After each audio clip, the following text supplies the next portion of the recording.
இந்த ஆட்சியில மந்திரிகளுக்கு வேற வேலையே இல்லை. ரோடு போடுறதுக்கு தான் வேலை இருக்கு. ரோடு போட பூமி பூஜை போடும். பெரிய பெரிய திட்டங்களை கொண்டு வந்து செயல்படுத்தியிருக்காங்கன்னா இல்லை. ஒரு நூலகம் எதுக்கெடுத்தாலும் ஒரு நூலகம் கட்டிட்டோம்.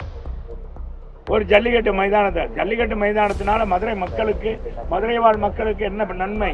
பெண்களுக்கான மாணவ செல்வங்களுக்கான பெண்களுக்கு உதவுகிறத 1000 ரூபா கொடுக்கறத பெருசா அந்த அரசாங்கம் பேசுகிறாங்க. நான் கேட்கிறேன், 36,000 ரூபா அவங்க படிச்சு முடிக்கும் போது கொடுப்பாங்க.